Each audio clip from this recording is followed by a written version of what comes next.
Julianna over here. Obviously, big fight on a title that you've wanted back since your last fight, and against an opponent that I feel like you've kind of been circling for pretty much both of your entire career. So I guess, how is camp, and I guess what are the emotions now that are only a few days removed from this fight that you've been calling for?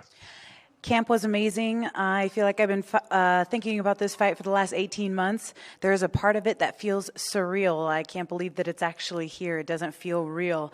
But I'm happy, I'm motivated, I'm excited, I'm ready to go.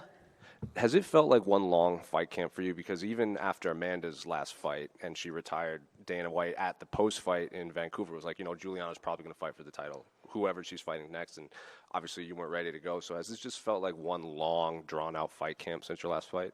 I'll tell you, the hardest part for me in all of my preparations is never my opponent. It's always myself and making sure that my body is healthy, willing, and able to carry me through the fight. So, yes, it's always felt like one big fight in order to get to the actual fight. And it's not necessarily about anything else other than, is my body willing and able, and is it going to carry me through to get inside the octagon?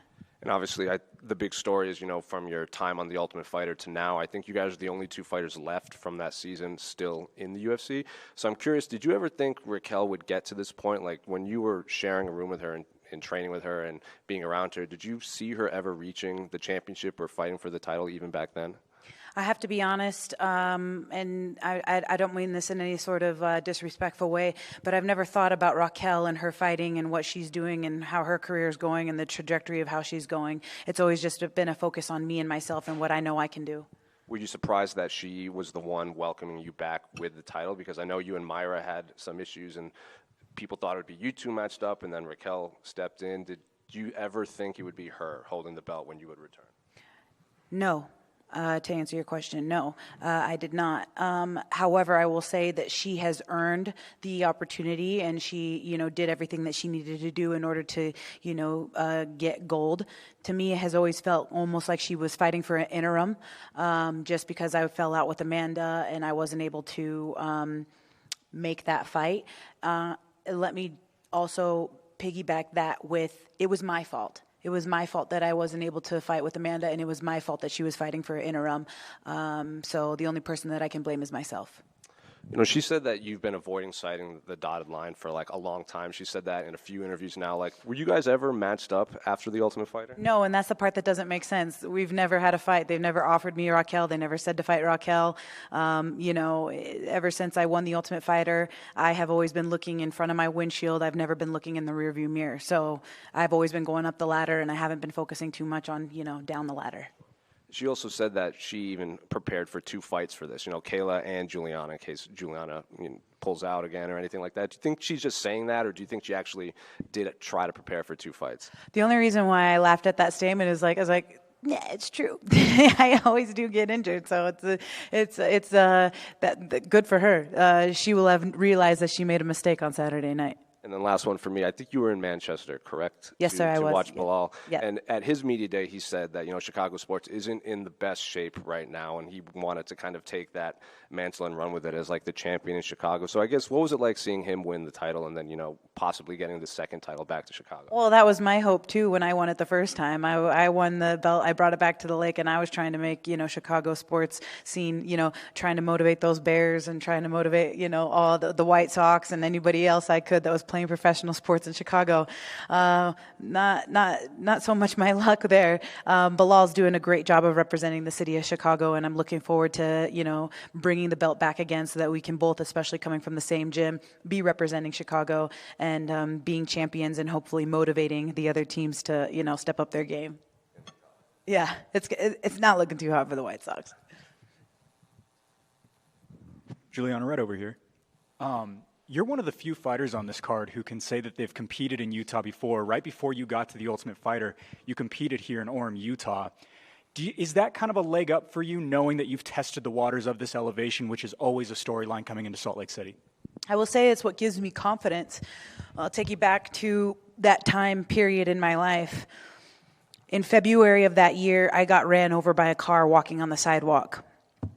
A few months later, not even, my instructor, who's also a promoter in Spokane, Washington, said, my main event fell out and I need you to step up on short notice. And it had only been a couple of months since I had my nose shattered, which is this gigantic scar you see here, and since I jacked up my neck and my back from getting ran over. I took the fight on short notice. I got armbarred in front of all my friends and family, and I was so upset because I was like, I quit, I'm done. It was so embarrassing. It was my first loss experiencing that, and I was very embarrassed, but I was done with the sport. Fearing that I was done, he said, called me up, you have a fight in less than 2 weeks. I was about 153 pounds or something like that, and I had to make 125 here in Salt Lake City. So on 2 weeks' notice, I missed weight for the first and last time in my career at 127. They did not give me the pound, which I think I needed another pound too. So anyways, I was at 127. I came in. I remember my instructor pulling me out of the sauna by the scruff of my neck because I had passed out in the sauna, and we thought I was dead. They didn't give me an IV. They wouldn't let me rehydrate. My hands were cramped up like this, and I lost a hometown decision to a girl from here, Salt Lake City. So for me, it was like, wow, if that doesn't give you the confidence that you can fight like in Salt Lake City on 2 weeks' notice, coming off of the couch, doing absolutely nothing, and going to a decision, which you could say, obviously I'm always going to be biased. I'm like, it could have gone either way. So for me, that is another thing that gives me a little added confidence, like that I'll be okay. Given that tumultuous lead up to that fight, is there some sort of a personal redemption arc for you here, trying to look back and get that title back? Absolutely, absolutely. For me, that was one of the challenges that I wanted to give to myself is, back then it wasn't in your favor, but this time it's going to be different. That's it. Julianna, right over here. You said that this is the biggest fight of your life and the most important fight of your career. Did that lead to any different preparations or, training coming into this one, any more intensity than normal? I know that this is going to sound cliche, but every single fight that I fight is the biggest fight of my life. But I feel like, especially at this day and age, the window of fighting for me narrows day by day by day. I am not no spring chicken no more. I'm not 21 years old, But with that being said comes experience, comes a bit of wiseness in the game. I feel like, again, every fight is the biggest fight of my life, but especially this one because I'm going for gold again, and you're not going to get 100 chances to fight for the belt. It took me a long time of calling for the belt to want to get to this point. And now that I'm at this point, it's to maintain, and I'm always going to be in these championship fights. So these are gigantic fights for me, and I'm going to do everything that I can to seize the moment. And Raquel said that in the end, it's going to come down to who wants this more. How confident are you that you want this championship victory more than your opponent? I believe that I want this opportunity and that this championship belt means more to me than it does to her. And it's very clear when you match us up side by side. Raquel has not been a good representation of the women's bantamweight division. She has not promoted. She has said no to embedded. She has constantly done everything that she can to avoid being the face of women's MMA and not being that big face that wants to promote and be that great representation of women's MMA. That to me is, you're telling me nothing, but you're showing me everything, or you're showing me nothing, but you're telling me everything, by not being that person that is letting everybody know that you're fighting. I want to be that person. That's my role, and I can do it better. And that's why I believe that I'm going to be able to seal the deal on Saturday night and get that gold again. And last question from me. How has your coach, Wayne Gregory, helped and influenced you throughout your MMA journey up to this point, now getting ready to fight for this title? If you go back and you YouTube Wayne's name, you'll see many knockouts, many fights.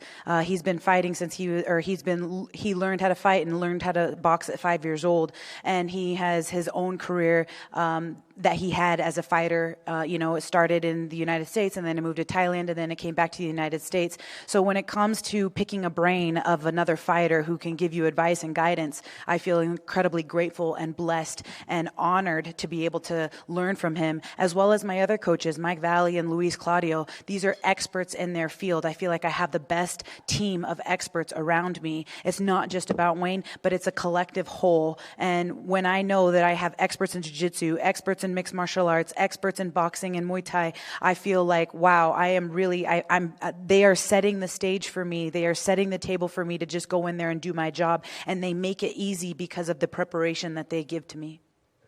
Mm-hmm. Julianna, one more over here. When you were talking about how, like, Raquel, she hasn't been this representation of women's MMA because she's not promoting, is it, like, I know you're focused on the fight on Saturday, but there's obviously this big name that's also on this card in Kayla, and I think when you fought Amanda, that brought a lot of eyeballs to the sport because people always said Amanda needed a foil that could challenge her on the mic, and Kayla seems to be already promoting a fight with you, and you don't even have a fight lined up yet against her. So are you not looking past Raquel, but, like, are you kind of excited about the possibility of just the build-up to a fight with Kayla Harrison and the press conferences and the medias and the embeddeds that it could lead to in the eyes on this division? Again, I like how you phrased that question because you said not looking past Raquel. My goal, my job is to be looking in front of my windshield right now. And Raquel is in front of my windshield right now. Kayla's in the rearview mirror. Kayla has a job to do, and I have a job to do. I need to get my hand raised on Saturday night. When that happens, then we can talk about Kayla. But right now, it's all about me and Raquel Pennington. Obviously, this fight's been a long time coming, so how do you see it playing out on Saturday?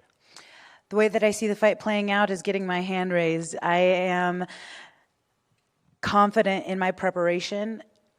I will tell you that once that cage door closes, I haven't seen anybody that has the mindset, the determination, the will, and the grit that I possess. And I think that that's what's going to carry me through to victory. And obviously, I know that you're focused on your fight, but who do you have in the main event? I don't know. I haven't given a lot of watch to the countdown and to Embedded to be able to, give my little, crystal ball predictions of who I think is going to win. I like both gentlemen. I think that they're both excellent fighters, and I know that the fans are in for an exciting and an incredible main event. Thank you.